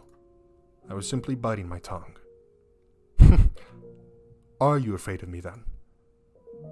I am not afraid of you, no. What are you then? I don't understand. I am of the belief, that now is not the appropriate time for me to allow my personal feelings to influence my actions. My task is to save Morgana. If I'm to be honest with you for a moment, I despise the man you are in the future, but I'm also equally frustrated at myself. You're right, the things you did were inexcusable. You murdered innocents. You killed the woman who came searching for you. But on a personal level, what angers me the most is that you put blood on the hands of the woman I love. I know very well that to you, it isn't something it's something you haven't done yet, but it was still your soul. It tears me apart inside that I couldn't return in time to stop it. You'd be hard-pressed to find anyone who wouldn't be angry to know someone they cared about had received that level of treatment. I suppose. If that's how you feel, though, aren't you interested in taking revenge on me? As I mentioned before, there are times when allowing your emotions to take the reins is the wrong course of action. This is one of those times. Seeking vengeance is the wrong thing for me to do right now. If I can eliminate Morgana's hatred, the three of your souls will be set free as well. So you're going to save me too? Yes, I am. I don't consider myself worthy of redemption, especially not after hearing about the things I will do. I'm a beast through and through, a twisted, psychopathic monster. You were conflicted, though. You struggled against the creature that dwelled inside you. It's true that you found perverted joy in violence and murder, but you also felt kindness, which caused a part of you to seek peace. And the same can be said of you in this time as well. If you actually were nothing but a beast, or rather nothing but a man that derived pleasure in killing, maybe then I could have truly reviled you. Then you would be irredeemable, no matter what had turned you into that, no matter how much pain and suffering had driven you to that point. But your instability, your constantly shifting desires, your mental frailty, all appear to me as very human traits. Tell me, how should I live my life from here on? What is it you want most? The easiest road for me would be the one I walk now, to continue being a killer. No fighting my desires, no resisting what's inside me. Would that be my salvation? To abandon my humanity entirely? I don't know what I should do, what I'm supposed to do.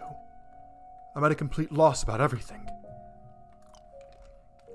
I would like to believe that your desire to live in peace is sincere, and that's what I want for you too. It will be the more trying path, yes, because you will have to fight against your nature to stay on it. But we live in a human world, and you also have Pauline, who wants the same thing, extending her hand for you, inviting you to join her. So I encourage you to suppress your urges. Your life will not be easy for it, but I implore you to take the rocky road for your own sake and for hers. Even if it means that my entire life is built on a foundation of lies. Before today, I believed it was wrong not to be true to oneself. But as I listen to you tell your story, I come to realize there may be some exceptions. Some things you can, and possibly should, keep locked inside you, where they can't hurt anyone else. However, I also think you have a tendency to try and act too perfect around her, both in this life and the next. You cover up so much of yourself to become an entirely different person. You can be your conflicted, imperfect self around her.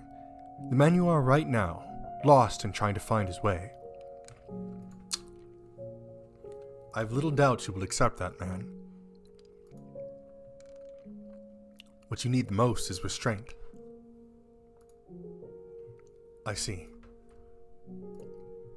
So tell me, do you think my future can be changed? I don't know for certain, so all I can do is speculate.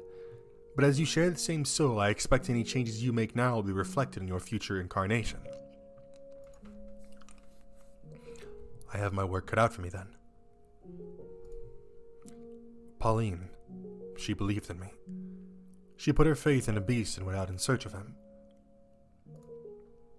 I cannot allow myself to be the kind of monster who would murder a woman like her. I have to change. I will change the future. You can do it. When my life here comes to an end, I vow to make my next one better. Thank you for listening to me, and for giving me guidance. I can't say I'm particularly suited for the job. Knowing that my words are going to influence the direction of another's life is an unimaginable amount of pressure. I don't know. I'd say you pull it off well enough. If you ever decide to quit being an angel, you'd make a damn convincing missionary. I have no interest in being a missionary, and as I've told you, I'm not an angel. That's too bad. I joined the Church of Michael. Oh, I joined the Church of Michael. Don't look at me like that. I'm just kidding. Now, can I get angry at you? As I've been telling you, I'm an ordinary man. I'm not special in any way like you seem to think I am. You're not ordinary.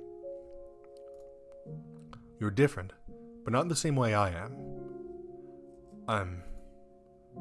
I wouldn't ask any normal man to show me how to lead my life.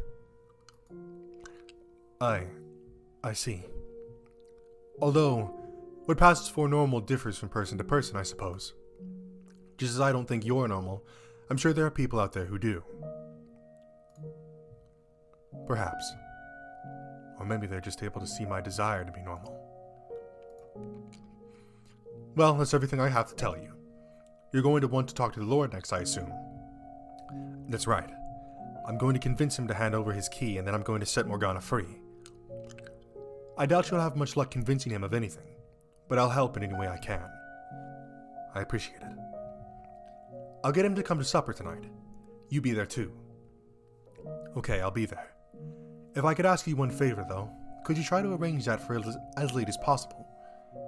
That should be doable, but why? There's someone else I need to speak with first. Alright. I'll do what I can.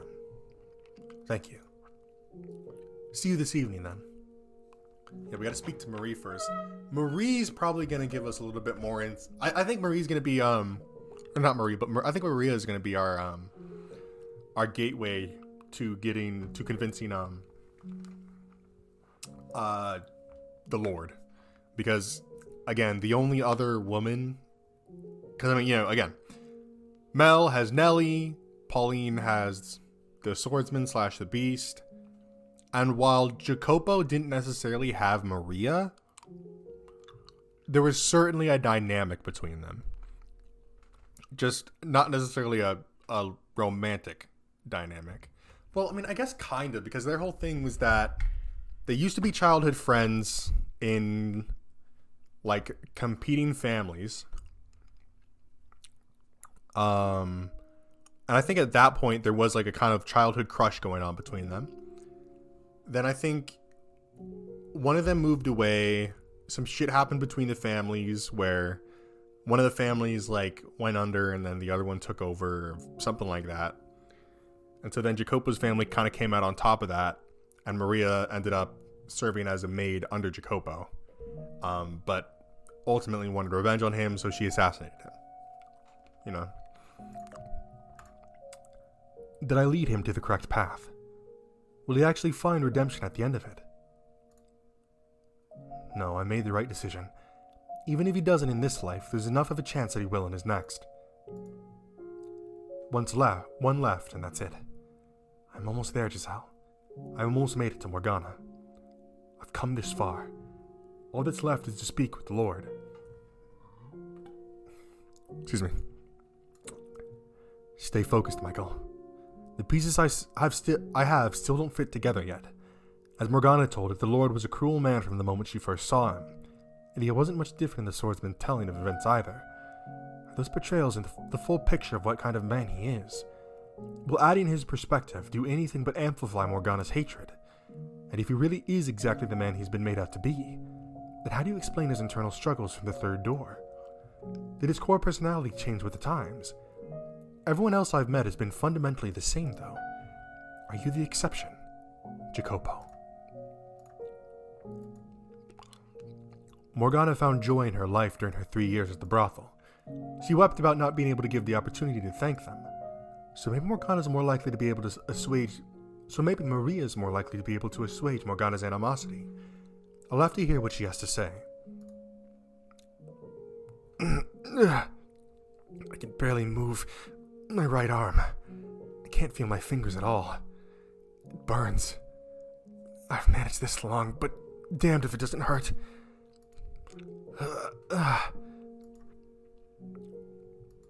And there we go. And we're falling to the right as well. We're falling right onto our fucking slashed arm. Our mangled arm. All right, we're gonna go ahead and stop it there. Bam, place her on there. Let's see, what is it? 1337. And this is 1730. Is that playtime maybe? I have no idea. Let's see. I mean, whatever. I don't know. I don't know about all that. Let's go back to the entrance. Okay, so some things to unpack here. So obviously heading into Jacopo's route, it's going to be kind of a whole different ball game. Because with Mel and Nelly, it was kind of like obvious what the dynamic was, what the solution was. With Pauline and the swordsman, it was still basically that, except it was hidden. So like the dynamic was the same, the solution was there, but it was just kind of like obscured for a while. However, with Jacopo, I really don't even have an idea at all about like what even the dynamic would be. Again, I think Maria is going to be like the critical character in convincing him over to our side. But even then, it's like, how much can we really trust? Like, to what degree? Because again, like I mentioned, in the retelling behind the door, the third door, in that telling, she had a lot of animosity towards Jacopo. And even here, she hates Jacopo. Like, she actively talks about how if she had the chance, she would, without hesitation, kill him. So it might even be safe to assume that, you know, maybe they did know each other at some point. Maybe they don't have any idea who, each other are. So I'm going to kind of make some predictions here. And this isn't really based on much of anything. This is just kind of like how I think the story might play out, how I might like it to play out. So I think that when Maria comes over tonight, she's going to give us a lot of insight about Morgana and kind of this like, oh yeah, Morgana was this, Morgana was that. She was happy there. Maybe I'm not too confident that there would be some kind of special relationship between Maria and Morgana is the thing. I don't think it was necessarily anything that close. Although I do think that at the very least it would give they're going to give Morgana a chance to kind of like, oh, thank you to Maria, one of the last surviving people from the brothel that she felt so indebted to. But in terms of Jacopo, I don't think that animosity is going to go away exactly. I'm kind of more inclined to think that the animosity is carrying over from the stories. And it's interesting because in the original story, or in the story that we were told behind the third door, the reason that Jacopo and the white-haired girl's relationship fell apart is because Maria was pulling strings behind the scene. Like, that's the reason that the relationship fell apart. Because Jacopo was talking about, it was kind of love at first sight. She was so, cute, yada, yada, yada. He genuinely did seem to have, like, feelings for her. And the white-haired girl had genuine feelings for him. But all of that was kind of thrown askew by Maria's involvement. So it could possibly be that this is going to be kind of the opposite, where Maria's involvement is going to lead to a good ending or a good outcome. But that's why I say it's kind of difficult to guess even, because the dynamic across these stories is so wildly similar yet wildly different, and it's kind of all over the place. So I honestly can't really say much more than that on it. I mean, it'd be a really hard guess to even get slightly accurate, I think. But that was that. We're pretty much just about at the 2 hour mark now. That wasn't bad. That wasn't bad. And hey, I love the house in Fata Morgana. Amazing game. So, let me know if you guys enjoyed this longer video. I will be doing this also for what is it? What are we playing? Ghost in the Shell, as well as If My Heart Had Wings. For If My Heart Had Wings, I might look into using the voices for that one, because that is extremely strenuous on my fucking vocal cords.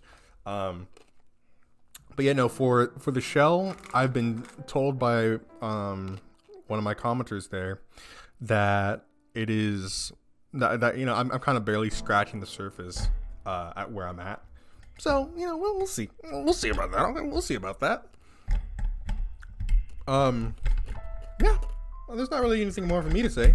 I hope you guys enjoyed. If you did, make sure to leave a like on the video. Tell me in the comment section below what you'd like to play next. If you enjoyed this video or any other videos you use on my channel, then I highly recommend that you hit the subscribe button and turn on post notifications so you'll be notified when I do when the video comes out.